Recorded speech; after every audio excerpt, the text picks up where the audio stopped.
दूर दराज से आए हुए सभी प्रेमियों को सादर प्रणाम, हार्दिक स्वागत।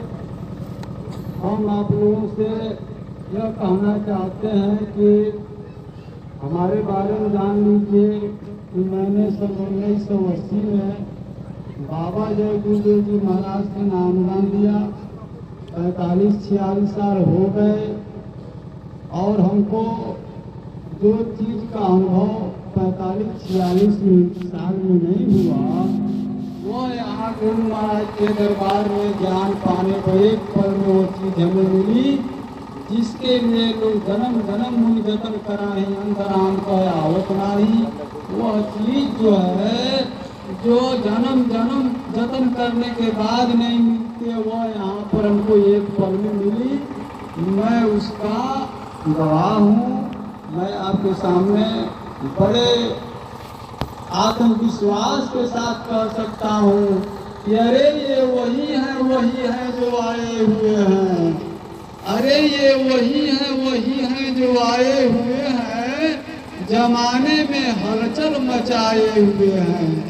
अरे ये दाढ़ी में कुदरत छिपाए हुए हैं, ये जुक्ति में मुक्ति बताए हुए हैं, ये कलयुग में सदयुग का डंका बजाए हुए हैं। ये वही है जो आए हुए हैं। बाबा जय गुरुदेव जी महाराज ने कहा था कि बच्चा मुक्ति और मोक्ष जीते जी मिलता है, मरने के बाद नहीं। यह बात मेरे दिल को कचोटने लगी कि बाबा जय गुरुदेव महाराज का तो पता नहीं और हमको मुक्ति मिली नहीं, क्योंकि बाबा जय गुरुदेव जी महाराज ने कहा था कि अब की पासा ना पड़े फिर 84 जाए। यदि अब की मुक्ति नहीं मिली तो तुम्हें 84 जाना होगा।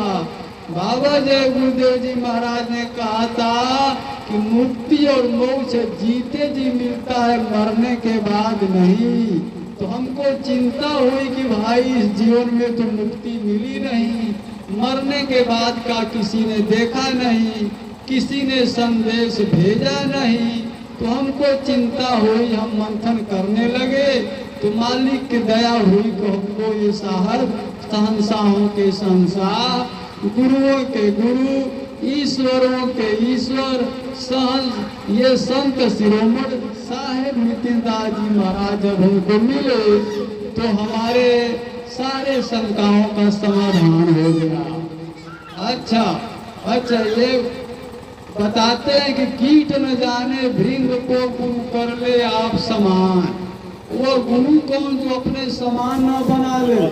यहाँ बाबा यहाँ हम ये देखते हैं कि जो यहाँ पर नाम दीक्षा प्राप्त करते, जो चेला बनने आता है वो गुरु बन जाता है। वहाँ हमने पूछा लोगों से जय गुरुदेव की संगत में कि भैया हम लोग प्रार्थना गाते रहे कि खोजो मूल ठिकाना। कहत कबीर सुनो भाई साधो, खोजो मूल ठिकाना। ये मूल ठिकाना क्या है? किसी ने कहा सुमिरन है, किसी ने कहा भजन है, किसी ने कहा ध्यान है। तो इसमें सही क्या है? यह मूल ठिकाना का भेद हमको यहाँ पर आकर के मिला।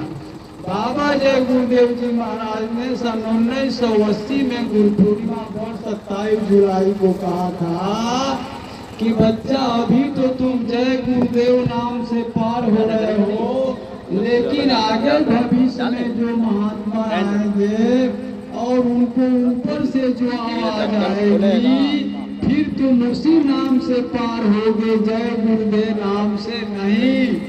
बाबा जय गुरुदेव जी महाराज ने कहा था कि तुम अपना झंडा उठा लो, तो जितने भी ये नीले पीले काले सफेद ये झंडे जो लेके घूम रहे हैं, ये सारे झंडे अपने अपने झंडे फेंक कर तुम्हारे झंडे के नीचे आ जाएंगे। बाबा जय गुरुदेव जी महाराज ने कहा था कलयुग जाएगा, सतयुग आएगा। वो काम तो अभी हुआ नहीं, लेकिन बाबा जय गुरुदेव जी महाराज ने कहा था कि बच्चा अभी तक तुमको हमने सत्संग सुनाया नहीं, सत्संग सुनने के लायक बनाया जा रहा है, सत्संग तो आगे सुनने को मिलेगा। बाबा जय गुरुदेव ने बताया था कि कुरान शरीफ में लिखा हुआ है कि 14वीं सदी के अंत में एक सफेद पोश फरिश्ता आसमां से जमीन पे उतरेगा तो अधर्म का नाश, अधर्म का सफाया हो जाएगा और धर्म की स्थापना होगी। अब एक बात और प्रमाण दे रहे हैं कि हम लोगों को बताया जाता है 5 नाम 5 रूप, 5 नाम को लेना, रूप को याद करना, यह सुमिरन है। अब आप ईमानदारी से बताइए, जो जन्म से बहरा है क्या उसको 5 नाम बताया जा सकता है? बाबा जय गुरुदेव जी महाराज कहा करते थे कि मनुष्य शरीर अनमोल है, यह जो मालिक की प्राप्ति और जन्म मरण से छुटकारा इसी मनुष्य शरीर से होती है। तो जो बहरा है वो भी तो मनुष्य है। जो जन्म से अंधा है क्या वो किसी चीज को देखा नहीं? तो बताया जाता है कि नाम को लेना, रूप को याद करना। तो जो जन्म से बहरा है क्या उसको आप 5 नाम दे सकते हैं? जो जन्म से अंधा है क्या उसको 5 रूप बताया जा सकता है जो कभी रूप कोई चीज देखा ही नहीं? मान लीजिए आप माला जपते रहे, हम भी जपते रहे, संजोग से किसी को फालिस लगा मार दे तो वो माला कैसे जपेगा? और मान लीजिए संजोग से किसी गुरु की जिभे कट जाए तो फिर वो 5 नाम 5 रूप ज्ञान कैसे देगा? लेकिन यह ज्ञान, ऐसा ज्ञान हमको मिला जो अंधे के लिए भी सुलभ है, बहरे के लिए भी सुलभ है। इसलिए आप लोगों को हम समझाना चाहते हैं कि मुक्ति और मोक्ष जीते जी मिलता है, मरने के बाद नहीं। यदि मुक्ति और मोक्ष जीते जी प्राप्त करना है तो आप इस ज्ञान, मूल ज्ञान को, शब्द ज्ञान को, आत्म ज्ञान को समझने का प्रयास कीजिए।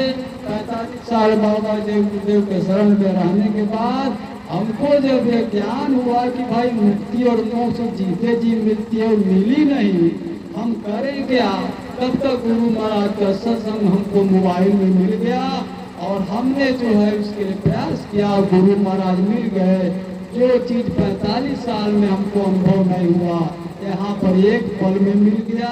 वो क्या मिल गया?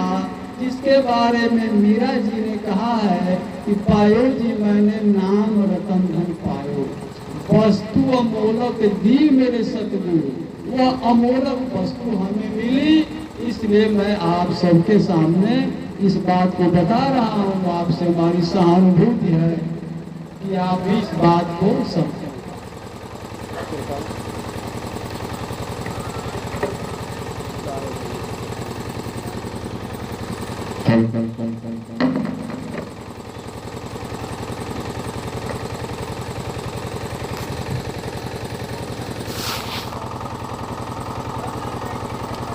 साहिब की सतनाम।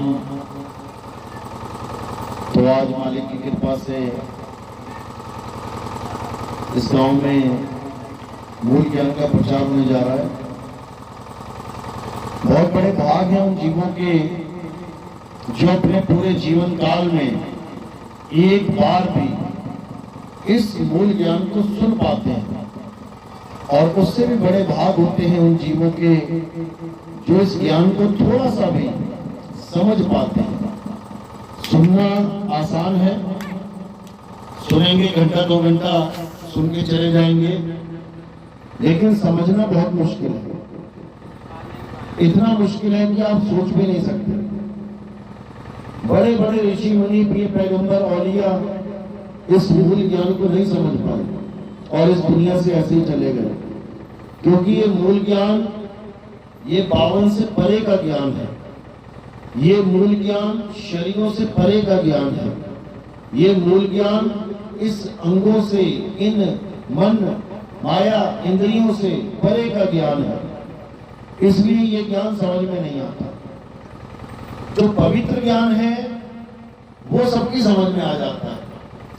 पवित्र ज्ञान और मूल ज्ञान, इस दोनों के भेद को जब हम समझ जाएंगे तब हमें समझ में आएगा कि हम इस इंसान जन्म में आए थे तो आए क्यों थे, कारण क्या था। तो आज इसी मूल ज्ञान को अच्छे से समझेंगे और सत्य असत्य का निर्णय करेंगे। कि आखिर सत्य है तो है क्या। हिंदुओं का, मुसलमानों का, सिखों का, ईसाइयों का, यहूदियों का, जैनी का, बौद्धिस्ट का, क्या इन सबका सत्य अलग अलग है? क्या इनका परमात्मा, इनका भगवान, इनका सब अलग अलग है? आज इसको अच्छे से समझेंगे और निबेड़ा करेंगे। तो आज का सत्संग शुरू करने से पहले परमात्मा के नाम पे जयकारा लगाएंगे और फिर सत्संग शुरू करेंगे। बोलिए परमपिता परमात्मा की, सद्गुरु रघुवीर छोड़ कबीर साहिब की, सभी संतों की, सभी भक्तों की, सद्गुरु मगन पति साहिब की, दीवान जवाहर पति साहिब की, सद्गुरु राम सेवक साहिब की, सद्गुरु बैराग पति साहिब की, कलिंगापुर धाम की, सकल हंस को बंदगी साहिब बंदगी सतनाम। तो जैसा बताया कि पवित्र ज्ञान और मूल ज्ञान, जब तक इनके भेद को नहीं समझोगे तब तक तुम्हें ऐसा लगेगा कि मैं धार्मिक तो हूं और मेरी मुक्ति भी हो जाएगी, ये संसार छूट जाएगा और अपने धाम को पहुंच जाएंगे। हिंदू कहता है स्वर्ग को पहुंच जाएंगे, मुस्लिम कहता है हम जन्नत में पहुंच जाएंगे, ईसाई कहता है हम हेवन में चले जाएंगे। सब अपना अपना इंतजाम करके बैठे हैं कि भाई हम तो सही रास्ते पे हैं, हमें कोई रोकने वाला नहीं है, हम तो बिल्कुल सही मार्ग पे हैं। तो जब तक ये नहीं समझ में आया कि हमारा मार्ग सही है या नहीं, तब तक हर इंसान को मृत्यु से भय लगता ही रहेगा। इस दुनिया में जब मौत आती है, चाहे वो हिंदू हो, चाहे मुसलमान, चाहे सिख, चाहे ईसाई, क्यों भागा फिरता है? बचने के लिए हॉस्पिटलों के चक्कर लगा रहा है, अपने रिश्तेदारों को बोल रहा है भैया बचा लो, पिताजी को बोल रहा है, माताजी को बोल रहा है बचा लो। अरे तू तो परमात्मा के पास जा रहा है ना, तू तो भगवान के पास जा रहा है। जिस भगवान को पाने के लिए तूने सारी उम्र मंदिर में बिता दिया, रोज पूजा पाठ कर रहा है, रोज, अब भगवान के पास जाने का समय आया है तो कहता मुझे बचा लो, मुझे बचा लो। जिस अल्लाह के पास जाने का समय आया है, सारी उम्र नमाजें पढ़ता रहा, अब अंतिम समय आया तो कह रहा भैया डॉक्टर साहब बचा लो, मैं मरना नहीं चाहता। जिस वाहिगुरु को पाने के लिए सारी उम्र नाम जपता रहा, वाहिगुरु वाहिगुरु वाहिगुरु, जब अंत समय आया तो डॉक्टर के पास भाग रहा है कि मुझे बचा लो। कारण क्या है?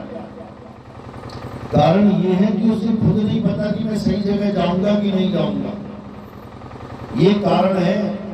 हिंदू को नहीं पता कि मैं सच में स्वर्ग जाऊंगा कि यमराज पकड़ के नरक में ठोकेगा ले जाकर। अगर स्वर्ग का पक्का इरादा हो जाए, पक्का पता लग जाए कि स्वर्ग ही जाना है, बता कौन नहीं जाना चाहता? पता लग जाए मैं जन्नत में ही जा रहा हूं तो कौन नहीं जाना चाहता? पता लग जाए मैं हेवन में जा रहा हूं, मैं अकाल पुरख के पास जा रहा हूं, कौन नहीं जाना चाहता? सब जाना चाहते हैं, लेकिन दिखा दो जरा कौन जाना चाहता है? सबके सब भयभीत है, किससे? मौत से। मृत्यु के आगे सब घुटने टेक देते हैं। लेकिन कबीर साहब समझा रहे हैं, जिस मरने से जग डरे मेरे मन आनंद, और मरने पर ही पाइए पूर्ण परमानंद। कहते अगर तुम्हें सही गुरु मिल गया, वो तुम्हें रास्ता बता दे, उस रास्ते पे तुम चल पड़े, तो तुम मरने से पहले ही मौत मांगने लग जाओगे। यानी मरने का इंतजार नहीं करोगे कि मैं मरूं, उससे पहले ही तुम उस मौत को प्रैक्टिस में लाना शुरू कर दोगे। यानी भवसागर में तो जाना ही है, लेकिन जो विवेकी होगा वो गुरु से ज्ञान धारण करके समुद्र में गिरने से पहले ही तैरना शुरू कर देगा। कहां पे? स्विमिंग पूल में। वो सीखना शुरू कर देगा। कहां पे? तालाब में। एक बार उसको तैरना आ गया, अब उसको भवसागर में फेंक देना भाई, भवसागर में डुबा नहीं सकता उसको। यानी जिसको एक बार तैरना आ गया, फिर चाहे वो नदी में फेंक दो, चाहे उसको तालाब में फेंक दो, चाहे उसको सागर में फेंक दो, वो तैरेगा। लेकिन कैसे तैरा? मूल ज्ञान के द्वारा। पवित्र ज्ञान से इस लायक बन जाएगा कि कि लोग उसको भगत कहना शुरू कर देंगे, लोग उसको नमाजी कहना शुरू कर देंगे, लोग उसको परमात्मा का भगत कहना शुरू कर देंगे, पुजारी कहना शुरू कर देंगे। क्या है पवित्र ज्ञान, ये भी समझ लो। पवित्र ज्ञान वो ज्ञान है जो हमें पाप आत्मा से हटा के एक शुद्ध आत्मा बनाता है, या कह लो हमें पवित्र आत्मा बनाता है। कैसे? कोई बच्चा है गांव का, खूब नशा करता है, खूब दारू पीता है, खूब जुआ खेलता है, खूब गलत संगत में पड़ा हुआ है। लोग क्या कहते हैं? अरे दुरात्मा है ये बड़ा नीच आदमी है तो आत्मा, परमात्मा का बच्चा है, लेकिन संज्ञा क्या मिल गई? नीच है ये, यानी दुष्ट आत्मा है ये। इसके साथ अपने बच्चों को मत बैठाया करो, वो भी ऐसे हो जाएंगे। तो ये दुरात्मा को पवित्र आत्मा कैसे बनाएंगे? इसको एक आदत डाल दो। कौन सी? सुबह उठ के मंदिर जाना है, पूजा पाठ करना है, हवन यज्ञ हो रहा उसमें मिलना है, अच्छे अच्छे काम करने हैं, झूठ नहीं बोलना है, पाप नहीं करना है, पुण्य नहीं करना है। आप ये सब सिखा दो उसको, तो धीरे धीरे क्या होगा? वो एक पवित्र आत्मा में बदल जाएगा। जो पहले दुष्टता वाले काम कर रहा था, अब वो क्या बन गया? अब पवित्र आत्मा बन गया। ऐसी एक मुसलमान भाई को देखो, सारे गलत काम कर रहा है कोई मुसलमान, सारे उल्टे पुल्टे काम कर रहा है। लोग क्या कहेंगे? अरे यार इसका कोई भरोसा नहीं है, ये नाम का मुसलमान है, काम करने। वही 5 टाइम नमाजें पढ़ने लग जाए, कुरान की हदीसों की जो शिक्षा है उसको ग्रहण कर ले, अपना आचरण वैसा बना ले, एक पक्का मुसलमान बन जाए, तो वो पवित्र आत्मा कहलाएगा। अरे भैया 5 टाइम नमाजी है ये झूठ नहीं बोलता। ऐसे सिखों में, ऐसे अलग अलग पंथों में, यानी कि ये ज्ञान जो तुम्हें अपने घर में मिल रहा है, अपने बुजुर्गों से मिल रहा है, अपने मौलाना से मिल रहा है, पंडित जी से मिल रहा है, कोई पाठी से मिल रहा है, इस ज्ञान को कहते हैं पवित्र ज्ञान। ये सबका अलग अलग हो सकता है। पवित्र ज्ञान सबका अलग अलग हो सकता है। हिंदू रीति रिवाज से पवित्र ज्ञान को धारण कर रहा है। मंदिर जाओ, शिवलिंग की पूजा करो, जल चढ़ाओ, ये करो वो करो, पूजा पाठ करो, चालीसा करो, आरतियां गाओ। मुसलमान बिल्कुल अलग तरीके से कर रहा है। जाओ नमाज पढ़ो, जाओ कलमा पढ़ो, कुरान पढ़ो, जो भी तुम्हारे रोजे हैं उसको रखो। सिख बिल्कुल अलग तरीके से कर रहा है। गुरुद्वारे जाओ, पानी का पाठ पढ़ो, नाम को जपो, लंगर छको, सेवा करो। ईसाई अपनी तरीके से कर रहा है। जाओ चर्च में, ईसा मसीह को भगवान मान लो, ऐसा कर लो, वैसा कर लो, प्रेयर कर लो। सब अपने अपने अलग अलग तरीकों से अपने अपने पवित्र ज्ञान को पकड़ के बैठे हैं। इसमें कोई बुराई नहीं है। एक लड़का दारू पिए, एक लड़का मांस खाए, एक लड़का गलत काम करे, इससे लाख गुना अच्छा है मंदिर जाए, इससे लाख गुना अच्छा है मस्जिद चला जाए, इससे लाख गुना अच्छा है गुरुद्वारे चला जाए, इससे लाख गुना अच्छा है चर्च में चला जाए। कम से कम भगवान के नाम तो ले रहा है भाई, अपने अपने धर्म के हिसाब से ले रहा है, कोई बात नहीं, कम से कम किसी ताकत को मान तो रहा है। तो पवित्र ज्ञान बुरा किसी भी धर्म का नहीं है। ये हमारी छोटी क्लासेस है भाई। आंगनबाड़ी को इस गली में पढ़ना चाहता है तो इस गली में पढ़ ले, तो उधर पढ़ना चाह रहा है तो उधर पढ़ ले, तो उधर पढ़ना चाह रहा है उधर पढ़ ले। लेकिन जब वो आगे बढ़ के आगे आएंगे बच्चे, तो वो एक ही कॉलेज में सारे आ जाएंगे, कोई कहीं से, कोई कहीं से, कोई कहीं से। तो पवित्र ज्ञान सबका अलग अलग हो सकता है। पवित्र ज्ञान के द्वारा सबको ये ज्ञान भी हो सकता है कि भगवान अल्लाह वाहिगुरु गॉड अलग अलग हैं। हो ही रहा है, तभी तो लटमच रहे हैं, तभी तो झगड़े हो रहे हैं हिंदू मुसलमान के, क्योंकि मान बैठे हैं कि जो ज्ञान हमारे पास है ये भगवान का है, जो मुसलमानों के पास है वो अल्लाह का है, जो ईसाइयों के पास है वो गॉड का है, जो सिख के पास है वो वाहिगुरु का है। सब अलग अलग मान के बैठे हैं, इसीलिए झगड़ा हो रहा है। पवित्र ज्ञान मानो पेड़ की तरह, देखो टहनियां, फूल, देखो पत्ते, देखो डाल, सब अलग अलग है। फूल की फोटो अलग है, पत्ते की फोटो अलग है, डाल की फोटो अलग है, तने की फोटो अलग है। लेकिन जब जड़ में जाओगे तो पता चलेगा ये सबका एक ही जड़ है। यानी ऊपर निकल के तो अलग अलग हो गए। अब पत्ता कह रहा मैं ना मानता फूल को, फूल के बाप को मैं ना मानता, फूल कह रहा है टहनी को मैं ना मानता तुझे और तेरे बाप को, टहनी कह रही है तने को मैं नहीं मानती तुझे और तेरे बाप को। लेकिन जब चारों नीचे उतरते हैं, फूल, पत्ता, टहनी और डाल, तो नीचे जाके क्या देखते हैं, अरे यार एक ही बाप है हमारा, तो ये तो एक ही जड़ है। ऊपर जाके अनेक हो गए। अब क्या करना है, इतना सा समझना है कि धरती के ऊपर जो चीज दिख रही है वो पवित्र ज्ञान है, और जो धरती के नीचे दिख रही है वो मूल ज्ञान है। मूल का मतलब क्या होता है, जड़। ये एक ऐसा वृक्ष है जो ऊपर से तो अलग अलग है। यहाँ पे झगड़ा किसका हो रहा है, यहाँ पे पत्ती का फूल से, फूल का टहनी से, टहनी का डाल से, डाल का तने से, सब लड़ रहे हैं आपस में, क्योंकि ये नहीं जान रहे हैं कि हम सबका मूल एक है। इसीलिए कबीर साहब इसको मूल ज्ञान कहते हैं। धर्मदास जी को क्या बोला उन्होंने 600 साल पहले, कहते धर्मदास मेरी लाख दुहाई, ये मूल ज्ञान बाहर ना जाई। समझा रहे हैं, अरे पवित्र ज्ञान तुम जग में भागो, मूल ज्ञान को बच कर राखो। अभी मूल ज्ञान में पता ना किसी को, अभी पवित्र ज्ञान भागो।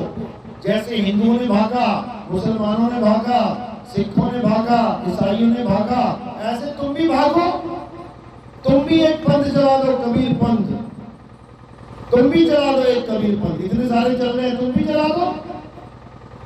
लेकिन एक ऐसा समय आएगा जब मूल ज्ञान प्रकट हो जाएगा, और जब मूल ज्ञान प्रकट होगा तो सारे पंथ क्या होंगे, उस एक मूल ज्ञान में समा जाएंगे।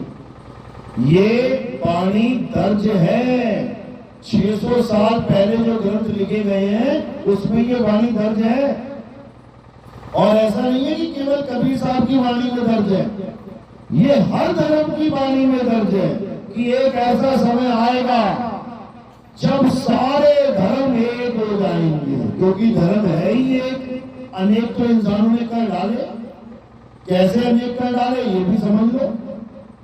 तो सबसे पहले कबीर सागर में देखते हैं कि ये कब होगा। साहिब कहते हैं 12 पंथ काल फुरमाना, भूले जीव न जाए ठिकाना, 13वें पंथ हम ही चले आए, सब पंथ मेट के एक पंथ चलाएं। कहते हैं जब 12 पंथ यानी मन के 12 पंथ, तरह तरह के लोग अलग अलग साधनाओं में लिप्त होंगे, तब क्या होगा, तब एक ऐसा ज्ञान चलेगा जो सारे संसार को एक कर देगा। और वो ज्ञान क्या है, उसे मूल ज्ञान कहते हैं।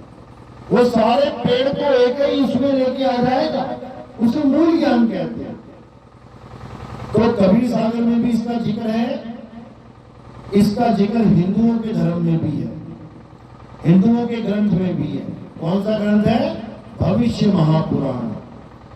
उसमें भविष्य में आने वाले अवतार का जिक्र है कि जब सारा संसार धर्म के नाम पे लड़ रहा होगा, एक दूसरे के ऊपर बम फोड़ रहा होगा। देख लो आप, इजराइल मुसलमानों को देख लो कैसे बम फोड़ रहा है सिर के ऊपर।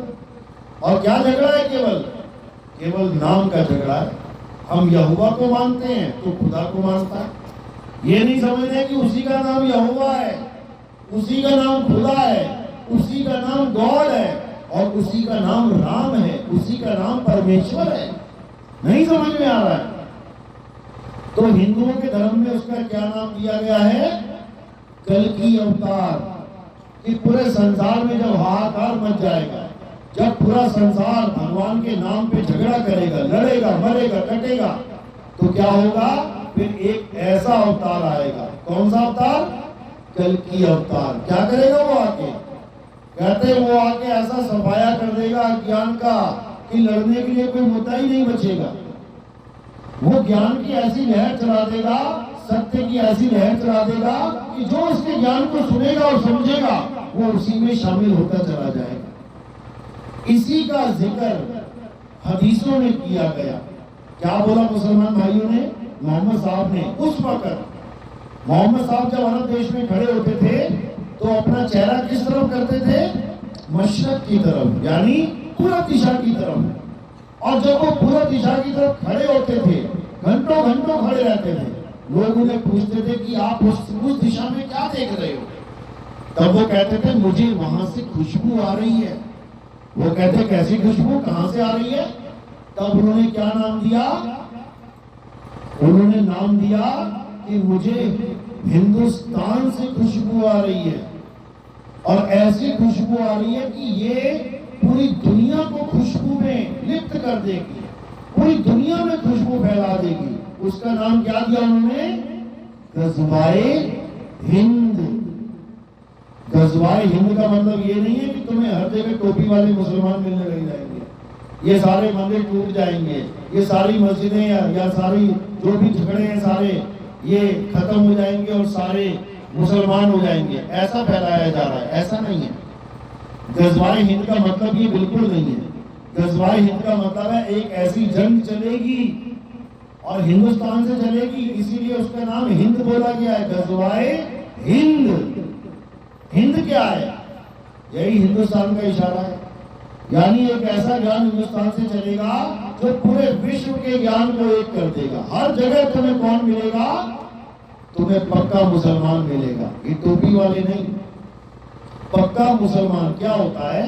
मुसलमान शब्द बना है दो शब्दों से। पहला शब्द है मुसल्ला और दूसरा शब्द है ईमान।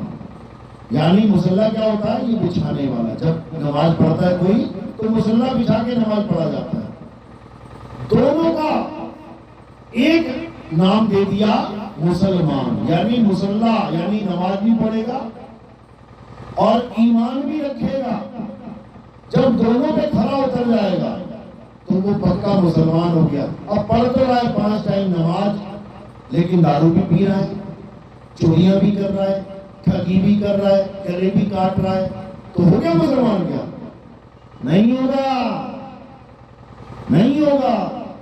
और सारे जीवन में हर काम सही कर रहा है, लेकिन मुसल्ले पे खड़ा नहीं हो रहा है, तब भी नहीं होगा। दोनों को सामने रख के ही काम करना पड़ेगा। मुसल्ले का मतलब है नमाज पढ़ने का तरीका, कैसे करेंगे उसके ऊपर नमाज, कैसे पढ़ेंगे, वो एक भेदी गुरु बताता है। वो मोहम्मद साहब बता सकते हैं कि कैसे नमाज पढ़ेंगे, और उन्होंने बताया भी है, लेकिन लोग समझ नहीं पाए। कोई बात नहीं। ईमान की बात भी उन्होंने करी है कि मुसलमान वो है जो इन शर्तों को माने, और जो इन शर्तों को नहीं मान रहा है वो मुसलमान नहीं है। यानी दोनों को बैलेंस करेगा वो। यही महात्मा बुद्ध के पंथ में बोला गया। क्या बोला? कि एक तो महात्मा बुद्ध हम हैं, एक और आएगा, उसका क्या नाम रखा है? उसका नाम रखा है मैत्रेय बुद्ध। कि मैत्रेय बुद्ध नाम का एक महात्मा आएगा जो सारी दुनिया में क्या कर देगा? मैत्री यानी दोस्ती कायम कर देगा। यानी जो आपस में लड़ रहे हैं, हिंदू मुस्लिम सिख ईसाई, वो ऐसा ज्ञान चला देगा कि सब एक हो जाएंगे, एक झंडे के नीचे आ जाएंगे सारे। इसी को बाइबल में बोला गया है ईसा मसीह का सेकंड कमिंग।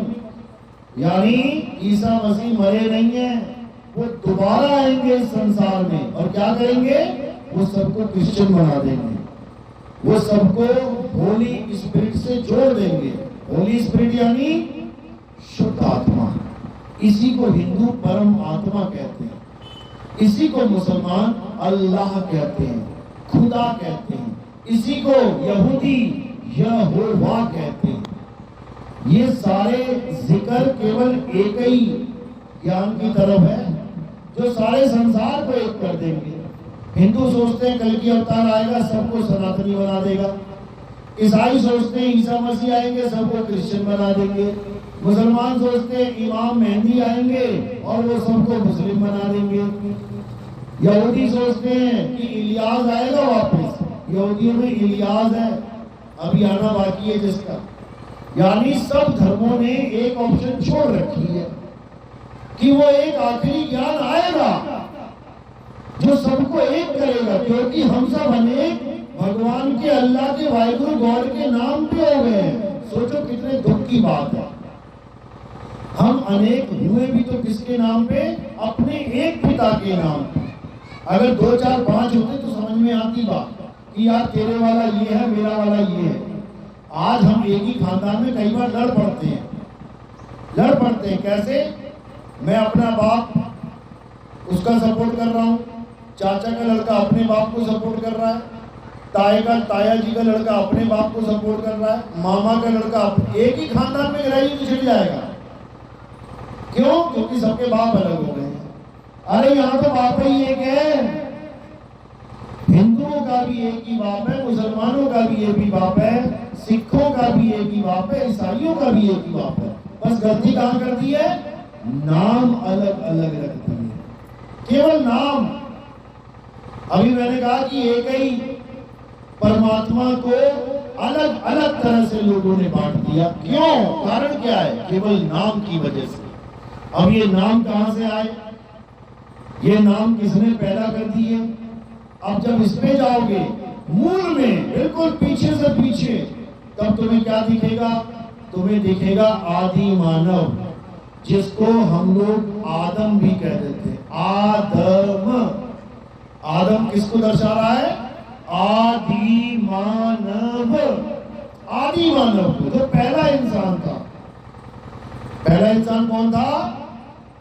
आदि मानव।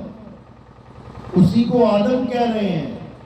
आदम को जब बनाया गया, जब आदम को मिट्टी से बनाया गया, तब किसी से सजदा नहीं करवाया गया। लेकिन जब आदम में रूह फूंकी गई, यानी आत्मा का प्रवेश हुआ, तब सबने सजदा किया अल्लाह के हुक्म पे, केवल एक ने नहीं किया। क्यों नहीं किया? कारण क्या है? क्योंकि वो समझ ही नहीं पाया कि सजदा करवाया किसे जा रहा है।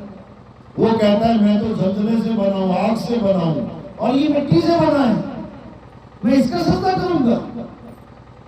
वो इतना नहीं समझ पाया कि मिट्टी का सजदा नहीं करवाया जा रहा है, मिट्टी को जिसने जिंदा कर दिया है, सजदा उसका करवाया जा रहा है। यानी अल्लाह क्या चाहता है कि इस मिट्टी में जो जिंदा तत्व है, जिसको यहोवा कहते हैं, वो जिंदा तत्व ऐसा है जिसका माई बाप नहीं है कोई भी। वो ऐसा अमर तत्व है जिसको आत्मा कहते हैं। उसी का सजदा करना है, उसी को समझना है। जिसने उस आत्मा को समझ लिया, समझ जाना उसने परमात्मा को समझ लिया। क्योंकि जो आत्मा को नहीं जान पाता वो कभी परमात्मा को जान ही नहीं सकता। वो अपने आप को शरीर मानता रहेगा। और परमात्मा भी कैसा चाहिए? उसको शरीरों वाला चाहिए। तभी तो राम जी की, सीता जी की, हनुमान जी की, शंकर जी की पूजा हो रही है। क्यों? क्योंकि तुमने खुद को भी शरीर मान लिया, अब अपने भगवानों को भी शरीर मान रहे हो। जिस दिन तुमने अपने आप को आत्मा मान लिया, आत्मा जान लिया, उस दिन तुम जान पाओगे खुदा होता क्या है। खुदा का मतलब होता है खुद में आ तो पाएगा खुदा। खुद में आ मतलब अपनी आत्मा में आ। ये काया माया को छोड़ यही रह जाएगी, मिट्टी में दफन हो जाएगी। उस आत्मा को जान जिसमें परमात्मा का वास है। खुदा कहाँ है? खुदा आप में है, खुदा हम में है, लेकिन काया में नहीं है। किसमें है? आत्मा में है। यही कबीर साहब समझा रहे हैं। क्या कह रहे हैं? ज्यों दिल माही तेल है, ज्यों चकमक में आग, तेरा साईं तुझ में है, जाग सके तो जाग। कहते तेरा साईं तुझ में है। वो परमात्मा, वो अल्लाह, वो वाहिगुरु, वो गॉड, वो सब हमारी आत्मा में विराजमान है। लेकिन हमें आत्मज्ञानी गुरु ही नहीं मिल रहा। हमें कौन सा गुरु मिल जा रहा है? हिंदू गुरु मिल गया, कहता है राम राम जप। मुस्लिम गुरु मिल गया, कह रहा अल्लाहु अल्लाहु जप। सिख गुरु मिल गया, कह रहा वाहिगुरु वाहिगुरु जप। ईसाई गुरु मिल गया, कह रहा है गॉड गॉड कर, हालेलुया हालेलुया कर। ये सारे ही नाम पावन अक्षरों से निर्मित हैं, यानी अ आ इ ई का खा गा चा छा जा टा, ये सारे अक्षरों से नाम बने हैं। अलिफ बे ते पे, ये सारे अक्षरों से नाम बने हैं। उड़ा एड़ा ईड़ी पंजाबी के नाम बने हैं। A B C D E F G अंग्रेजी के नाम बने हैं। किससे बने हैं? अक्षरों से। अक्षर हटा दो, इस दुनिया से सारे अक्षर हटा दो, Hindi Punjabi Urdu Farsi Chinese मंगोलीज Dutch French German सारे हटा दो। अब बताओ तुम्हारा क्या नाम है? क्या नाम है तुम्हारा? हिंदुस्तान में पैदा हो गए तो हिंदी के अक्षरों से तुम्हारा नाम रख दिया। अंग्रेजों के यहाँ पैदा हो गए, अंग्रेजी भाषा से तुम्हारा अक्षर नाम रख दिया। अरबी देश में पैदा हो गए, अरब भाषा के अक्षरों से तुम्हारा नाम रख दिया। अरे तुम्हारा नाम भी कोई नहीं रख सकता अगर अक्षर ना हो तो। और अपने नाम तो रखने थे, तुमने अल्लाह के भी, वाहिगुरु के भी, गॉड के भी नाम इन्हीं अक्षरों से रख दिए। अब अक्षरों से नाम रख दिए तो अलग अलग प्रतीत हो रहा है। मेरा तो राम है, तेरा है अल्लाह, तेरा वाहिगुरु। अरे भैया एक नहीं है, अलग अलग है, एक ही है लेकिन नाम अलग अलग रख दिए। जैसे इसका नाम, क्या नाम है इसका? जल, वाटर, नीर, तोय, पानी। अक्षर अलग अलग रख दिए लेकिन ये चीज तो एक ही है। अब इसमें थोड़ी भी भेद है कि जल वाला वाटर अलग है, पानी वाला वाटर अलग है, तोय और नीर वाला वाटर अलग है। ये सब एक ही है लेकिन हमें कोई बताने वाला नहीं मिल रहा है, हमें कोई समझाने वाला नहीं मिल रहा है। इसलिए हम अपने मनमतिया ज्ञान में उलझे पड़े हैं, यानी पवित्र ज्ञान में उलझे पड़े हैं। ये पवित्र ज्ञान ये किसी को एक नहीं कर सकता, ये झगड़े पैदा करता है। हाँ, भगत तो बना देगा तुम्हें, मैं पक्का नमाजी हूँ, मैं पक्का हिंदू हूँ, मैं कट्टर ये हूँ, मैं कट्टर वो हूँ, ये तो बनवा देगा अच्छे से। लेकिन कोई कहे कि हम सब एक हैं, ये ज्ञान नहीं है भैया, ये ज्ञान कुछ और है। फिर उसको कहते हैं मूल ज्ञान, उसको कहते हैं आत्म ज्ञान, जो तुम्हें तुम्हारी असलियत बता दे कि मैं शरीर नहीं, एक आत्मा हूं। मैं ये हाथ पैर आंख कान बाल खाल नहीं हूं, मैं एक आत्मा हूं। ये तो मिट्टी में मिल जाएगा लेकिन मैं कभी नहीं मरूंगा। ये क्या है? इसको समझना पड़ेगा। इसको आत्म ज्ञान कहते हैं। आत्म ज्ञान यानी आत्मा अजन्मा है, नित्य है, शाश्वत है, पुरातन है। आत्मा ही सत्य सनातन है। गीता में यही समझा रहे हैं कृष्ण जी। ये नहीं कह रहे कि तुम मेरे मंदिर बना के बैठ जाओ। ये जितने कृष्ण जी के मंदिर बने हुए हैं ये सब धर्म विरुद्ध है। गीता में धर्म क्या बताया गया है? केवल एक धर्म बताया गया है। क्या है? सत्य सनातन धर्म। बाकी जितने भी ये मंदिर बने हुए हैं एक भी धर्म नहीं है ये हमारा, क्योंकि पत्थर की पूजा हो रही है। दिखा दो मुझे कहां लिखा है गीता में पत्थर की पूजा करो। गीता में जिसकी पूजा लिखा है वो आत्मा है, आत्मा। हे अर्जुन, आत्मा को ना तो कोई शस्त्र काट सकता है, ना अग्नि जला सकती है, ना आत्मा को वायु सुखा सकती है, ना जल भिगो सकता है। आत्मा अजन्मा है, नित्य है, शाश्वत है, पुरातन है। ये आत्मा ही सत्य सनातन है। इसीलिए इस आत्मा का सजदा कर। अब आया समझ में? ये सजदा किसका करना है? जो अजन्मा है, जो नित्य है, जो शाश्वत है, जो कभी पैदा नहीं होता, जो कभी मरता नहीं है, जो कभी सोता नहीं है, जो कभी खाता पीता नहीं है, वो है पूजने योग्य। और उसी का नाम मोहम्मद है। मोहम्मद है उसका नाम।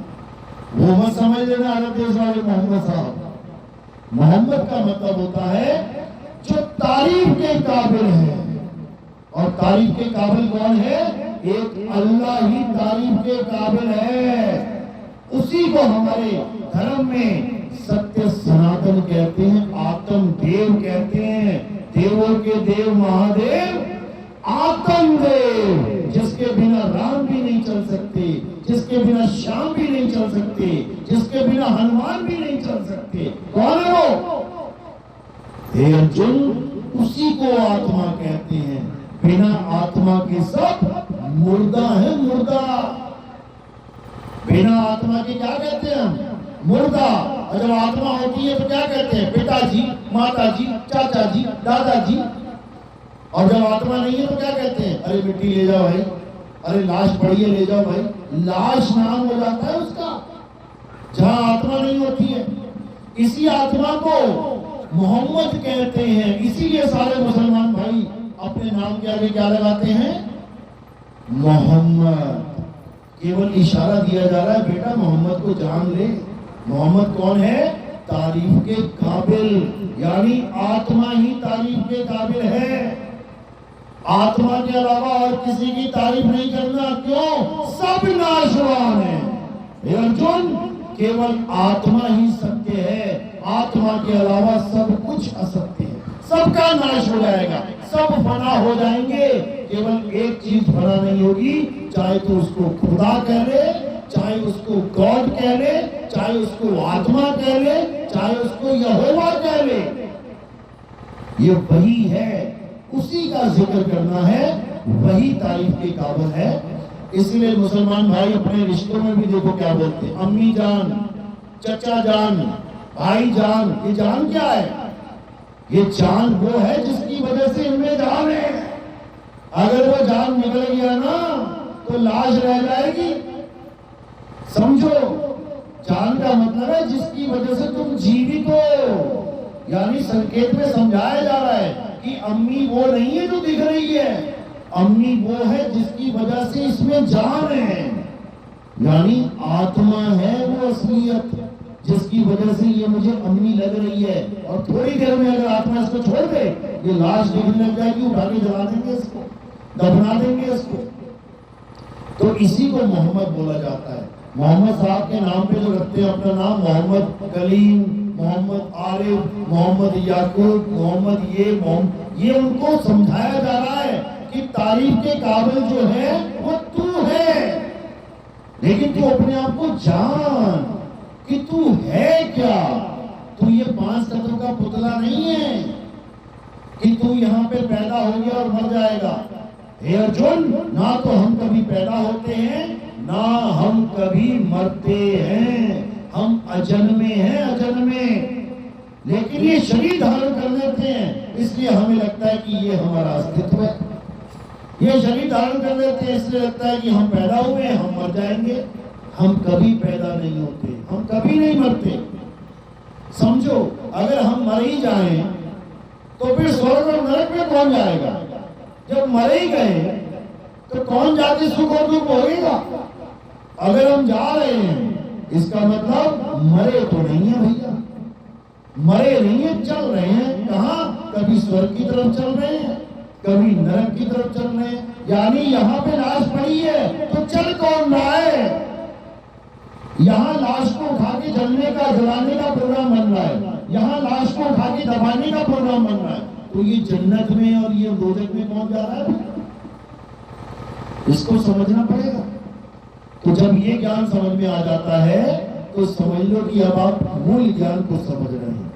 मूल ज्ञान एकमात्र ऐसा ज्ञान है जो हिंदू, मुस्लिम, सिख, ईसाई, यहूदी, जैनी, बौद्धिस्ट भगवान को मानने वाला है या चाहे नहीं मानने वाला है। हमारे साथ ऐसे ऐसे लोग जुड़े जो कहते थे हम भगवान को मानते ही नहीं थे, हम अल्लाह वाहिद गॉड को जानते ही नहीं थे, मानते ही नहीं थे। कारण क्या है? क्योंकि जैसे ये लोग बताते हैं हमारा विश्वास नहीं बन रहा था कि भगवान की पूजा कर, पत्थर की पूजा कर, कि 5 टाइम नमाजें पढ़ दे आके, कि गुरुद्वारे में जाके ये संगीत बजा, गाने वाने कर, भजन का। ये क्या है? ये क्या है? ये तो इंसान के द्वारा बनाए गए सारे नियम हैं। लेकिन जब आपने सत्संग सुना कि किसकी वजह से मेरी काया चल रही है, ये हाथ उठा है किसकी वजह से, ये अक्षर निकल रहे हैं किसकी वजह से, मैं खा रहा हूं, पी रहा हूं, ये सारा शरीर सारे काम कर रहा है, किसकी वजह से? जब ये बात दिमाग में घुसी कि किसकी वजह से, अरे जिसकी वजह से ये हाथ हिल रहा है वही खुदा है, जिसकी वजह से ये काम चल रहे हैं वही भगवान है। आत्मा रूपी भगवान सब में विराजमान है, बस इसको समझना है। यही सातवें आसमान में बैठा हुआ है, लेकिन सातवां आसमान किसी को पता ही नहीं, सोच रहे हैं वो ऊपर है। अरे सातवां आसमान अगर ऊपर होता, बना लो एक आधा रॉकेट, चले जाओ ऊपर, नहीं जा सकते, क्योंकि सातवां आसमान भी गुप्त भेद है जो कामिल मुर्शिद के द्वारा दिया जाता है। एक होता है मुर्शिद यानी गुरु, एक होता है कामिल मुर्शिद यानी सतगुरु। दोनों में फर्क है, दोनों में फर्क है। पवित्र ज्ञान देने वाला होता है मुर्शिद और मूल ज्ञान देने वाला होता है कामिल मुर्शिद। 52 अक्षरों की जाप देने वाला होता है मुर्शिद, जो तुम्हें पाठ करना सिखा दे अक्षरों को जोड़ जोड़ के, जो तुम्हें नमाज पढ़ना सिखा दे अक्षरों को जोड़ जोड़ के, जो तुम्हें चालीसा पढ़ना सिखा दे अक्षरों को जोड़ जोड़ के, जो तुम्हें प्रेयर करना सिखा दे अक्षरों को जोड़ जोड़ के, जो तुम्हें गुरु ग्रंथ साहब पढ़ना सिखा दे अक्षरों को जोड़ जोड़ के। ये अक्षर को जोड़ने तोड़ने वाला गुरु होता है मुर्शिद, और अक्षर छुड़वाने वाला गुरु होता है कामिल मुर्शिद। वो सारे अक्षर छुड़वा देता है, छोड़ दे। हिंदुस्तानी है, हिंदी हिंदी जपना छोड़ दे। अरब देश का है, अरबी में कलमे पढ़ना, अरबी में नमाज पढ़ना छोड़ दे। सिख भाषा जानता है, हिंदी पंजाबी, पंजाबी में सारे नाम जपना छोड़ दे। जापान का आदमी जापानी के नाम जप रहा है, जापानी के नाम छोड़ दे। हर भाषा का इंसान हर भाषा के नाम को छोड़ दे। तो फिर क्या करे? उस खुदा को जान, उस अल्लाह को जान, उस वाहिगुरु को जान, उस गॉड को जान, उस राम को जान, जिसके ये सारे नाम हैं। कुरान पाक में अल्लाह के 99 नाम रखे गए, 99 नाम। सोचो, अल्लाह एक है तो 99 नाम क्यों रखे गए? कारण क्या है? अक्षर, ये अक्षरों से 99 बना दिए। हिंदुओं में देख लो, भगवान राम के कितने नाम रखे थे दशरथ जी ने?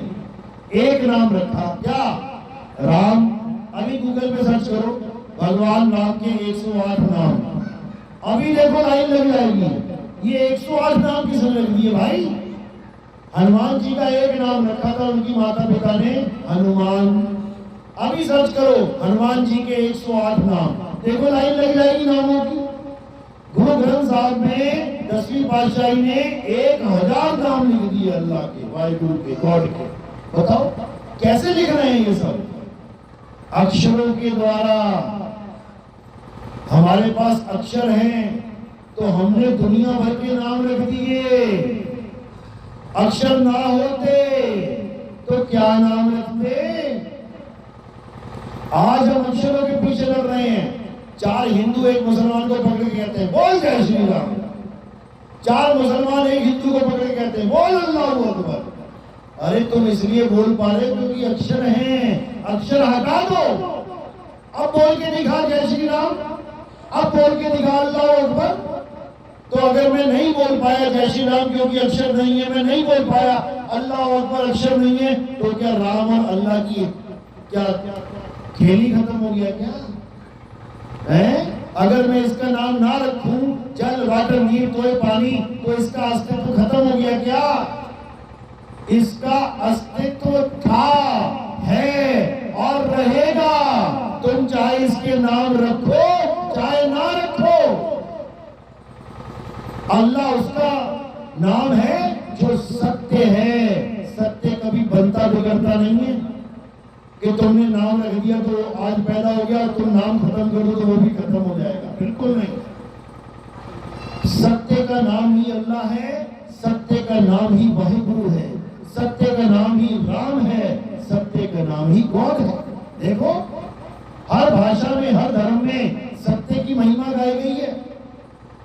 हिंदू धर्म में कहते हैं ईश्वर सत्य है। क्या है ईश्वर? सत्य है। शरीर नहीं है कि तुमने ईश्वर को राम जी बना दिया, ईश्वर को हनुमान जी बना दिया, ईश्वर को तुमने भोले शंकर बना दिया। ईश्वर सत्य है। पहले तुम ये जानो सत्य है क्या, सत्य कहते किसे हैं।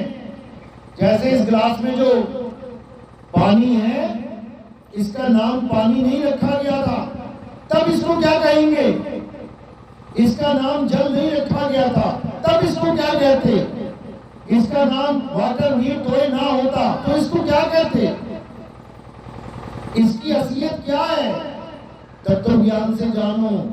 इस गिलास के अंदर क्या है, पानी है क्या, नहीं है। वाटर है क्या, नहीं है। जल नीर तोड़े, नहीं है। इसके अंदर क्या है, इसके अंदर हाइड्रोजन और ऑक्सीजन के मॉलिक्यूल हैं। क्या नाम है उसका, H2O। इसके अंदर क्या है, H2O। तुम किसी भी देश में चले जाओ, तुम्हें नहीं पता कि वहां पे पानी को क्या बोलते हैं। तुम केवल इतना बता देना मुझे H2O चाहिए। अगर वो तत्व ज्ञानी है, अगर वो तत्व को जानता है, 101% तुम्हें पानी देगा। वो क्यों देगा, क्योंकि H2O उसका फार्मूला है, उसका तत्व H2O ही है।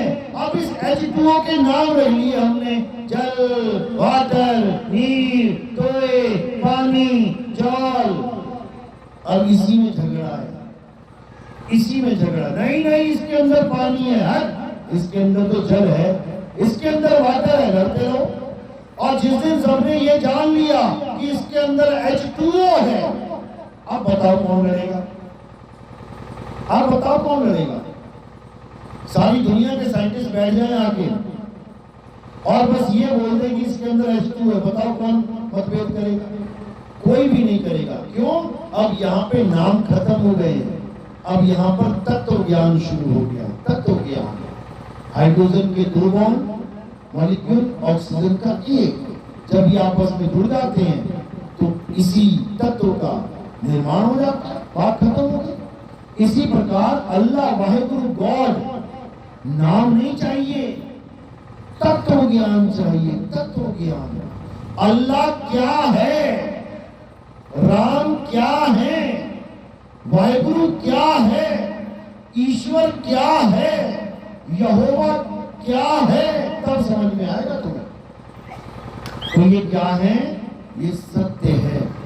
हिंदू में कहते हैं ईश्वर सत्य है। अगर सत्य का भेदी है, जान जाएगा किसकी बात चल रही है। अच्छा, ईश्वर सत्य है, यानी पानी H2O है। हाँ, समझ में आ गया। H2O क्या है, पानी है। वाटर H2O है, समझ में आ गया। जल H2O है, समझ में आ गया। नीर H2O है, समझ में आ गया। यानी ये सारे नाम इसी एक के हैं। इसी प्रकार जितने भी नाम हैं, सत्य के नाम हैं। ईश्वर सत्य है। ईश्वर कौन है, राम जी नहीं, श्याम जी नहीं, हनुमान जी नहीं, दुर्गा माता नहीं, कौन है, सत्य है। और सत्य क्या है, अर्जुन, इस दुनिया में केवल एक सत्य है, और वो क्या है, आत्मा ही सत्य है, जिसका ना तो कभी जन्म होता है ना कभी मृत्यु। तो सत्य की क्या डेफिनेशन है कि सत्य का कभी जन्म और मरण नहीं होता, सत्य कभी बनता बिगड़ता नहीं है, सत्य कभी बदलता नहीं है, वो सत्य है। और जो बनने और बिगड़ जाए, जो पल पल बदल जाए, जो सदा एक सा ना रहे, वो क्या है, असत्य है, वो असत्य है। राम जी का शरीर जब पैदा हुए छोटा सा था, हनुमान जी का शरीर पैदा हुए छोटा सा था, शंकर जी का, कृष्ण जी का, सबके शरीर छोटे से थे, धीरे धीरे बड़े होने लगे। अब बड़े हो रहे हैं, इसका मतलब बदल रहे हैं, बदल रहे हैं। और जो चीज बदल रही है सत्य नहीं हो सकती, असत्य है। क्यों, काया असत्य है। हे अर्जुन, ये शरीर असत्य है, चाहे ये तेरा हो चाहे मेरा हो, शरीर असत्य ही है, आत्मा सत्य है। तो ईश्वर सत्य है, क्या मतलब है, ईश्वर आत्मा है। अब इसी को मुसलमानों ने बोल दिया अल्लाह अल हक। अब ये क्या है भाई, अल्लाह ही सत्य है। तो दो सत्य मिल गए हमें, एक हिंदुओं के पास सत्य है, ईश्वर सत्य है, एक अल्लाह अल हक यानी अल्लाह सत्य है। दो सत्य आ गए हमारे पास, यानी दो नाम आ गए सत्य के, एक ने रख दिया ईश्वर, एक ने रख दिया अल्लाह। अब तीसरा कौन है? ईसाई आ गए। वो क्या कह रहे हैं? गॉड इज ट्रुथ, यानी परमेश्वर सत्य है। लो जी, तीसरा नाम भी आ गया सत्य का। पहला है ईश्वर, दूसरा है अल्लाह, तीसरा हो गया गॉड। अब चौथा नाम सिखों का ले लो। वो क्या कह रहे हैं? वो कह रहे हैं हमारा श्री अकाल पुरख सत्य है, इसलिए कहते हैं सत्य श्री अकाल। सिखों का जयकारा क्या है? सत्य श्री अकाल, जो बोले सो निहाल। सत्य श्री अकाल यानी अकाल पुरख क्या है? सत्य है। तो भैया चारों यही तो समझा रहे हैं। हिंदू ईश्वर कह के समझा रहा है कि सत्य ही ईश्वर है। मुसलमान अल हक कह के समझा रहा है कि अल्लाह ही अल हक है। सिख अकाल पुरख कह के समझा रहा है कि सत्य ही अकाल पुरख है। और ईसाई गॉड कह के समझा रहा है कि God is truth. God is Isa क्यों नहीं बोल दिया? नानक सत्य है क्यों नहीं बोल दिया? अकाल पुरख क्यों बोल रहे हैं? क्योंकि वो आत्मा की बात चल रही है, आत्म देव की बात चल रही है। इसी को महात्मा बुद्ध ने क्या कहा? अपो दीपो भवा, यानी अपना दीपक स्वयं बनो। कैसे बनोगे अपना दीपक? किसी और की पूजा करके? एक मोमबत्ती जो खुद जल रही है, उसे किसी और मोमबत्ती की जरूरत है क्या? एक टॉर्च का जो प्रकाश है वो किसी और टॉर्च का इंतजार करेगा क्या? वो मुझे रास्ता दिखाएगा। अपो दीपा भवा यानी कि अपना दीपक स्वयं बन जाओ। लेकिन कैसे? अपनी आत्मा को जान के। अध्याय 3 17वां श्लोक गीता में पढ़ो, क्या लिखा है? हे अर्जुन, जो अपनी आत्मा में रमण करते हैं, जो अपनी आत्मा में तृप्त हैं, जो अपनी आत्मा में संतुष्ट हैं, उनके लिए कोई धार्मिक कर्म कर्तव्य लागू ही नहीं होता। उन्हें किसी मंदिर में जाने की जरूरत नहीं, उन्हें किसी मस्जिद में जाने की जरूरत नहीं, उन्हें किसी गुरुद्वारे किसी चर्च में जाने की जरूरत नहीं। उनका परमात्मा उनके घर में विराजमान है। समझो, कहीं जाने की जरूरत नहीं है। इसी को कबीर साहब बार बार समझा रहे हैं। क्या कह रहे हैं? अरे कस्तूरी कुंडल बसे और मृग ढूंढे वन माही, ऐसे रमता राम है ये दुनिया जाने नहीं। जो असली राम है, जो असली खुदा है, जो असली वाहिगुरु है, जो असली गॉड है, वो रमता राम है। वो सब में रमा हुआ है, लेकिन कहां? आत्मा में, शरीरों में नहीं। वो हमारी आत्मा में रमा हुआ है, उसको जानना है। तो आत्मा में रमे हुए को कैसे जानेंगे? आत्म ज्ञानी गुरु के पास जाकर। और गलती कहां कर रहे हैं? कहां जा रहे हैं? मंत्र जपवाने वाले गुरुओं के पास। ये दोनों में जमीन आसमान का अंतर है। दोनों ही तुम्हें पानी की महिमा बता रहे हैं। एक भी कह रहा है कि हाँ पानी ही सत्य है, दूसरा भी कह रहा है हाँ पानी ही सत्य है, और तुम कंफ्यूज हो जा रहे हो कि कौन सही बोल रहा है। अब जो ये कह रहा है कि पानी सत्य है, पानी पानी जप, यह महा झूठा है। और जो कह रहा है कि पानी सत्य है, पानी जपना छोड़ और पानी पीना शुरू कर। ये देखो, इस पानी पीने में एक बार भी नहीं बोलना पड़ा पानी पानी पानी, बल्कि अगर मैं बोल भी रहा हूं पानी पानी पानी पानी पानी पानी, तो पानी पानी छूट गया, पीते पीते बंद हो गया। मैं पानी पानी जपते जपते पानी पी भी नहीं सकता, क्योंकि जहां सत्य आ जाता है वहां असत्य उठ जाता है, जहां सूर्य उग जाता है वहां अंधेरा गुप्त हो जाता है। इसी प्रकार भगवान के नाम नहीं जपने हैं, राम राम नहीं जपना है, अल्लाह अल्लाह खुदा खुदा नहीं जपना है, वाहिगुरु वाहिगुरु नहीं जपना है, गॉड गॉड यहोवा यहोवा नहीं जपना है। क्या करना है? जो राम तेरे पास पहरे से बैठा है, जो अल्लाह तेरे पास पहरे से बैठा है, जो वाहिगुरु तेरे पास पहरे से बैठा है, जो गॉड यहोवा तेरे पास पहले से बैठा है, उसको जानना है, उसको जानना है कि मैं कैसे जानूं मेरा मालिक मेरे पास है। कबीर साहब क्या कह रहे हैं? वो तो कहां ढूंढे रे बंदे, मैं तो तेरे पास में, ना मंदिर में, ना मस्जिद में, ना काबे कैलाश में, ना मैं जप में, ना मैं तप में, ना एकांत निवास में। कहते हैं अगर मुझे पाना है, अगर खुदा को पाना है, अगर राम को पाना है, अगर वाहिगुरु को, गॉड को, यहोवा को पाना है, तो किसी कामिल मुर्शिद के पास चला जा, किसी बाखबर के पास चला जा, वो तुझे बताएगा कि कैसे पाना है।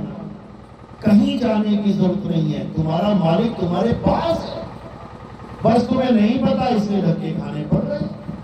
तो क्या कह रहे हैं? मुझ में राम, तुझ में राम, सब में राम समाया, और सबसे कर लो प्रेम, जगत में कोई नहीं पराया। बस पवित्र ज्ञान धारण करके हम अलग अलग दिख रहे हैं, लेकिन हम सब एक हैं। ये पत्ते, ये फूल, ये टहनी, ये तने, ये सब अलग अलग दिख रहे हैं, लेकिन एक ही जड़ से निकल के आए हैं बाहर। नहीं आए तो बता दो। तो इसीलिए ये मूल ज्ञान है। बाबा जय गुरुदेव ने भी 1980 में क्या बोला था कि अभी जो तुम 5 नामों से, क्योंकि वो 5 नाम देते थे, अभी जो तुम 5 नामों से पार हो रहे हो, अभी जो जय गुरुदेव नाम से पार हो रहे हो, जब भविष्य में जो महात्मा आएगा और जिसे ऊपर से आवाज आएगी, उसी आवाज को क्या बोला जाता है? अरबी में कहते हैं बांगे इलाही, यानी उसे ऊपर से एक आवाज आएगी। क्रिश्चियन उसको कहते हैं वर्ड, हिंदू उसको कहते हैं शब्द, चाइनीज उसको कहते हैं लोगोस, और इसको सिख कहते हैं अखंड कीर्तन, अखंड नाम। जब वो अखंड कीर्तन की आवाज उसे आएगी, जब उसे वो भांगे इलाही की आवाज आएगी, जब उसे लोगोस की आवाज आएगी, तब क्या होगा? तब इन 5 नामों से किसी की मुक्ति नहीं होगी। तब इस बाबा जय गुरुदेव नाम के जो पंथ चल रहा है, इससे किसी की मुक्ति नहीं होगी। ये 1980 में लिख के गए हैं, वो बताते गए।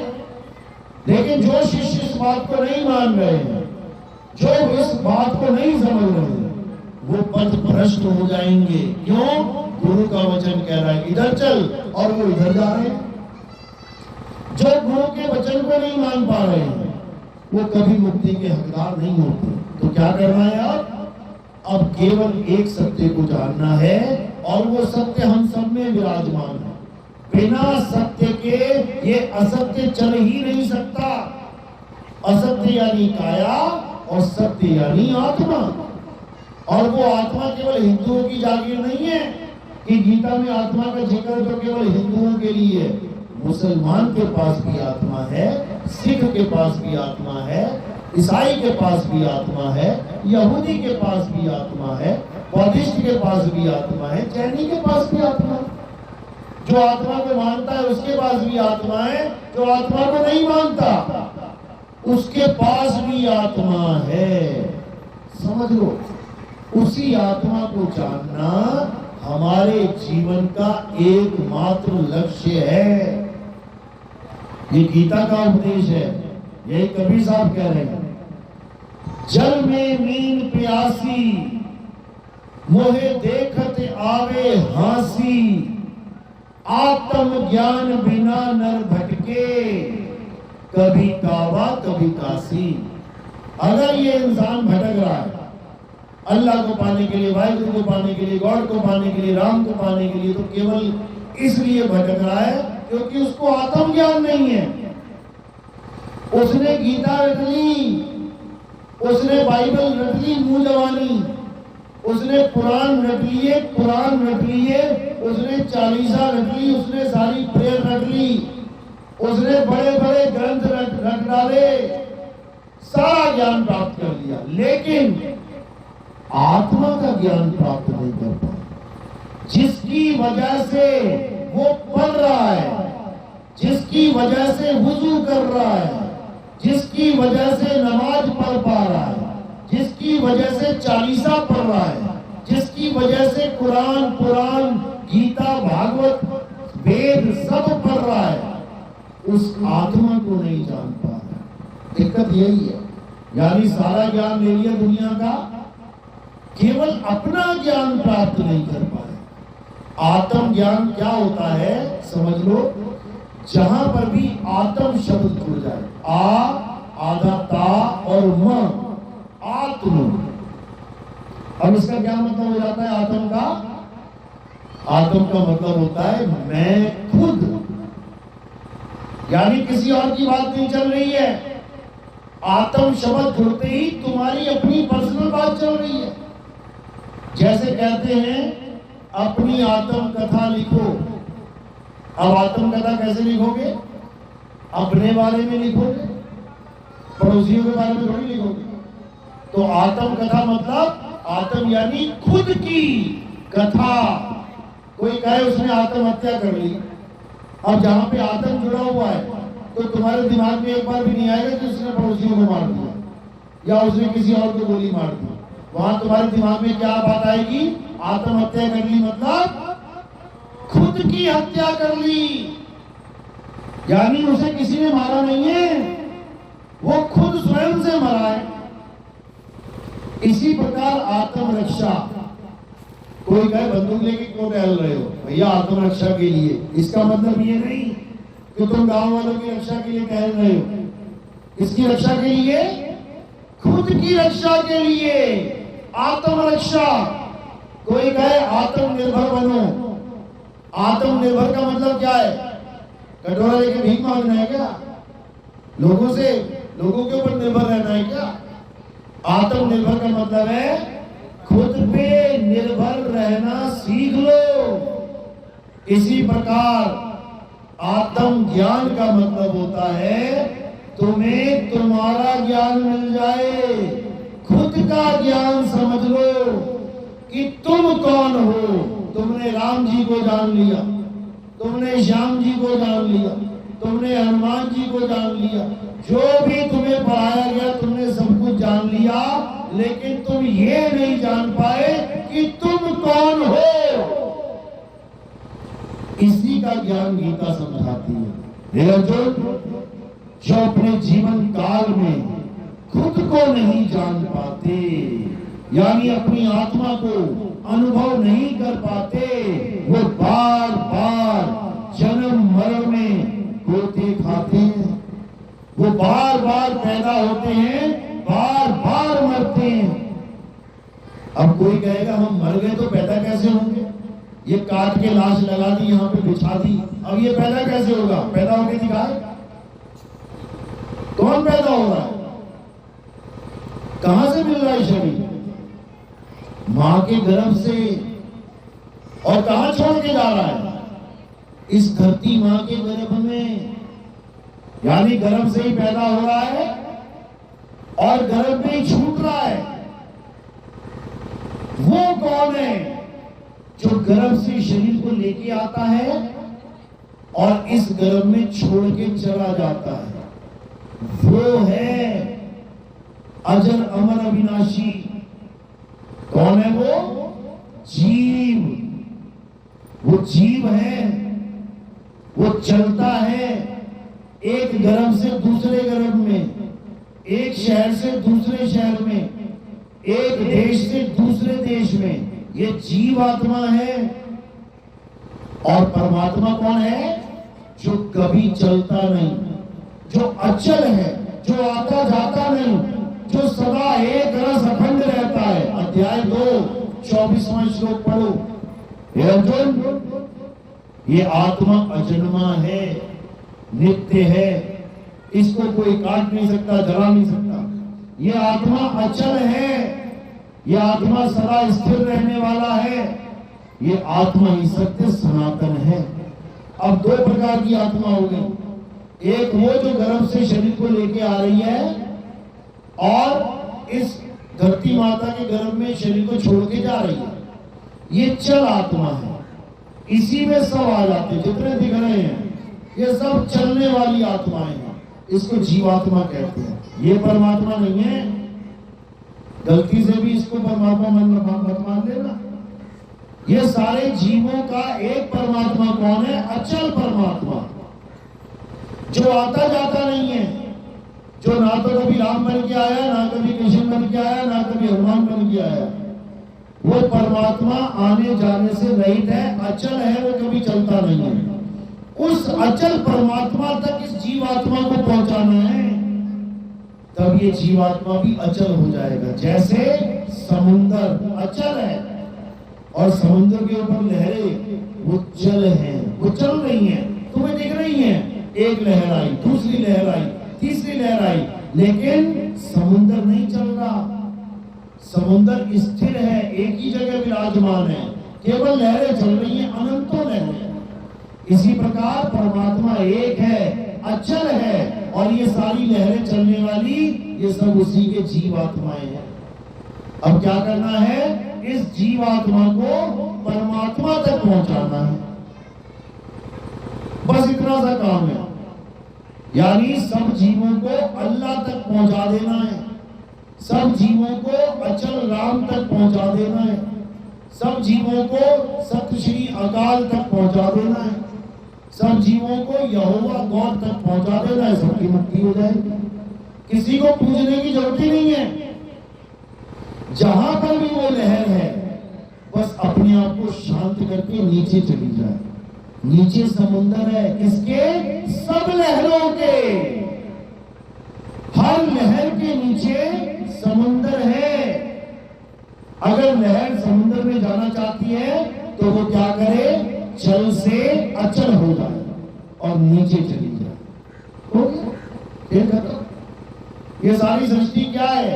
ये लहरें हैं, पैदा होना, पलना, मर जाना, पैदा होना, पलना, मर जाना। ये लहरें हैं, लहरें उठ रही हैं, गिर रही हैं, उठ रही हैं, गिर रही हैं, पैदा हो रहा है, मर रहा है, पैदा हो रहा है, मर रहा है, चलता चला जा रहा है, चलता अनंतों जन्म बीत गए। अब करना क्या है? हर लहर अपने नीचे जो समुद्र रूपी परमात्मा है उसके साथ मोह करे, उसके साथ प्रेम करे, और हवा का साथ छोड़ के। हवा क्या है? ये मन रूपी हवा है, इसी को शैतान बोला गया है। ये सब लहरों को चला रहा है शैतान। ये शैतान नहीं चाहता कि ये सारी लहरें खुदा में वापस लीन हो जाए, इसलिए सबको चला रहा है, खुदा से दूर करके बैठा रखा है इसने सबसे। अब क्या करना है? हर लहर को शांत होके नीचे आ जाना है। जो हवा का साथ छोड़ के नीचे आ जाएगी वो शामिल हो जाएगी मालिक की फौज में। बस इतना सा काम है। यही गरीबदास जी समझा रहे हैं कि विहंगम चाल देने वाला गुरु जब तुम्हें मिल जाएगा तब समझ जाना कि अब सतगुरु मिल गए। ये पूजा पाठ कराने वाला नहीं, ये मंत्र जपवाने वाला नहीं, ये हवन यज्ञ करवाने वाला नहीं, ये नमाज या कोई प्रेयर या कोई चालीसा ये सिखाने वाला नहीं। ये तो 52 अक्षरों का खेल है। ये तो 52 अक्षर है, हिंदी, पंजाबी, उर्दू, फारसी के अक्षर तुमने जपने सीख लिए। जय हनुमान ज्ञान गुण सागर, जय हनुमान ज्ञान, क्या ये जय या जय हनुमान, जय गुण, कुछ भी बना लो, अक्षर है।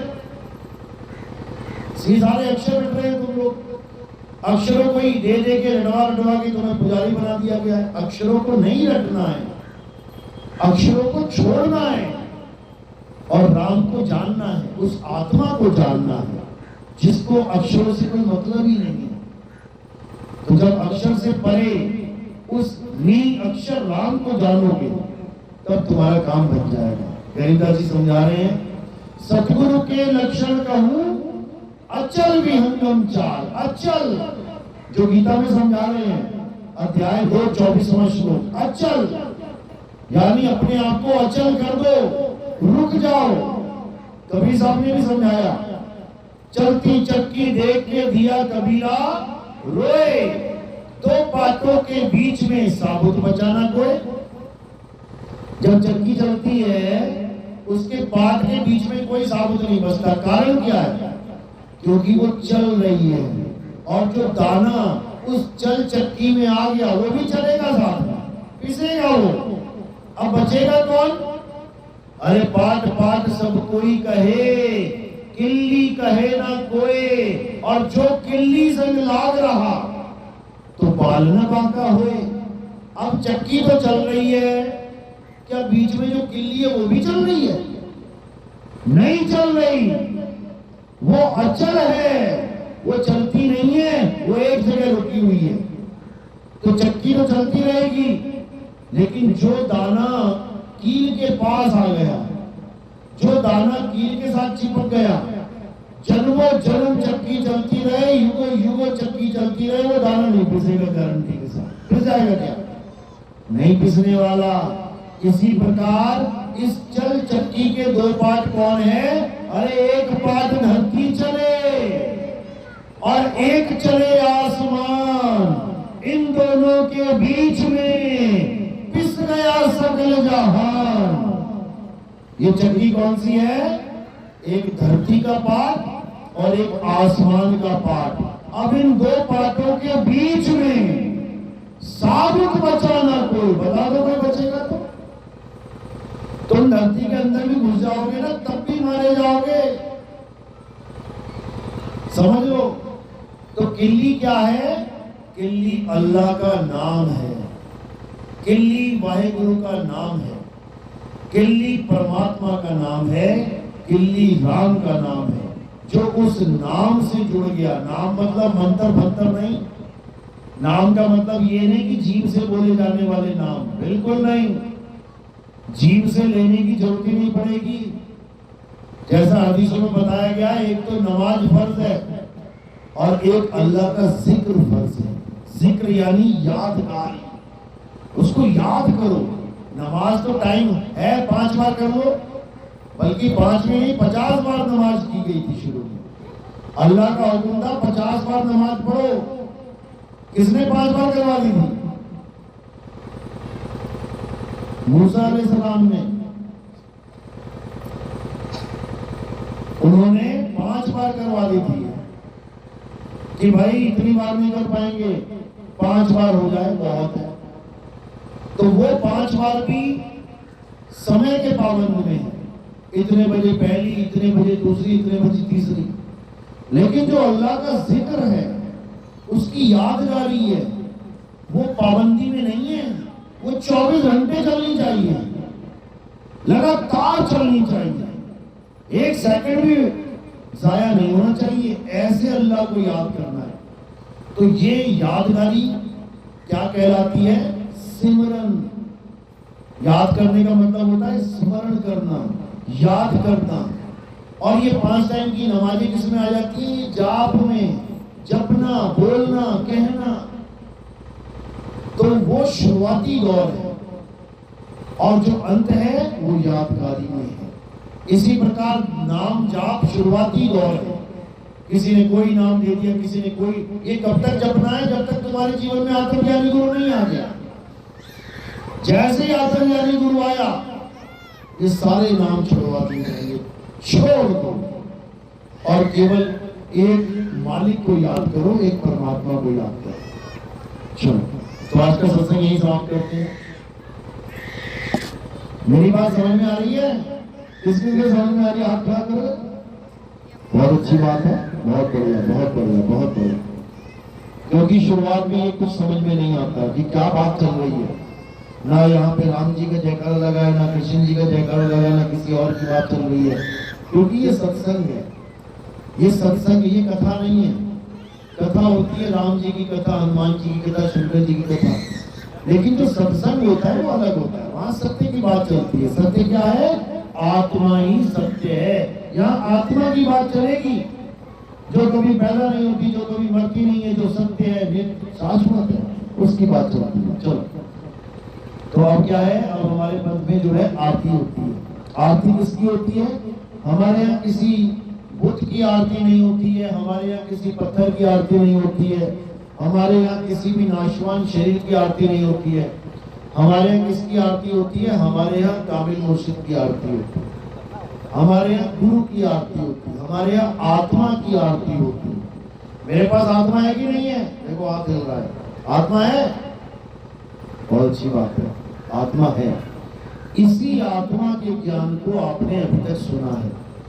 इसी आत्मा की यानी अमर तत्व की हमारे यहाँ आरती होती है, हमारे यहाँ आत्मा की आरती होती है, हमारे यहाँ शरीर की आरती नहीं होती।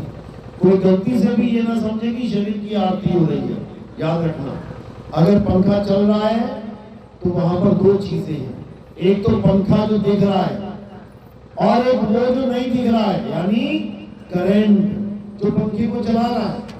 आप दो प्रकार के लोग देखेंगे। अगर पंखे की आरती करोगे तुम तो दो प्रकार के लोग, एक कहेगा ये पंखे की आरती कर रहा है और एक कहेगा नहीं यार ये करंट की आरती कर रहा है। यानी दोनों में भेद हो जाएगा। अज्ञानी जीव की दृष्टि में जब आरती होगी वो क्या सोचेगा, यार शरीर की पूजा करवाई जा रही है। और जो ज्ञानी जीव है वो क्या समझ जाएगा कि भाई यहाँ आत्मा की आरती चल रही है। तो आत्मा की आरती कैसे करते हैं समझ लो। अगर ये शरीर की आरती होती है तो शरीर की आरती में ये फूल पैरों में रखे जाते हैं, इसको शरीर की आरती कहते हैं। आत्मा की आरती में क्या होता है, ये फूल पैरों में नहीं रखे जाते। ये कहाँ रखे जाते हैं? ये सिर के ऊपर रखे जाते हैं। सिर के ऊपर क्यों रखे? क्योंकि पैर के अंगूठे से लेके सिर की चोटी तक ये क्या दिख रहा है? शरीर, नाशवान शरीर जो जल जाएगा, कट जाएगा, मिट जाएगा, सड़ जाएगा, गल जाएगा। लेकिन हमने फूल कहाँ रखे? नाशवान शरीर से परे। तो जब हमने इसको परे कर दिया तो ये कहाँ समर्पित हो जाता है? आत्म देव के चरणों में समर्पित हो जाता है, आत्मा के चरणों में समर्पित हो जाता है। तो अब आरती होगी। आरती में क्या करना है? सबने खड़े हो जाना है और एक लाइन लगा लेंगे। जो भी आरती करना चाहेगा वो करेगा, जो नहीं करना चाहता है वो अपना खड़ा रहेगा जगह पे। एक एक करके आएंगे, क्या करेंगे? थोड़े से फूल उठाएंगे, मेरे सिर के ऊपर रखेंगे। उसके बाद थाली में हाथ लगा लेंगे, नमस्कार कर लेंगे। ये दिया क्यों जल रहा है? ये ज्ञान का दीपक। ये सांकेतिक ज्ञान में क्या है? किसी भगवान को किसी दिए की जरूरत नहीं है। दिए की जरूरत किसे है? हमें और तुम्हें। क्यों? क्योंकि अज्ञान में डूबे हुए ज्ञान रूपी दीपक आ जाए। तो ये संकेत है ज्ञान का, यानी अज्ञान को दूर करेंगे और ज्ञान रूपी दीपक को जलाएंगे। इसको आपने हाथ लगा लेना है। और कोई प्रचार प्रसार में योगदान करना चाहेगा, क्योंकि हमारा प्रोग्राम टीवी में भी आता है। आप सुबह को साधना टीवी या ईश्वर टीवी देखते हैं तो आपको सुबह सुबह में कम से कम 15 बार दिखाई दूंगा। 9 बजे से स्टार्ट करेंगे, 6 बजे से स्टार्ट करेंगे, 9:30 10 बजे तक कम से कम 10 12 15 बार मैं आपको दिखाई दूंगा। यही बात बताते हुए, नाम छुड़वाते हुए, अक्षरों को छुड़वाते हुए। बाकी बाबा जी क्या करेंगे? नाम जपवाएंगे। राधे राधे कर ले, राम राम कर ले, अल्लाह अल्लाह कर ले, वाहिगुरु वाहिगुरु कर ले। हम क्या कर रहे हैं? नाम छुड़वा रहे हैं। तो हमारा टीवी में जो प्रचार आता है उसको हमें पेमेंट करनी होती है। कहाँ से करेंगे? ये आप लोग का योगदान होता है। आप जो भी इच्छा से देना चाहते हैं योगदान में दे सकते हैं, तो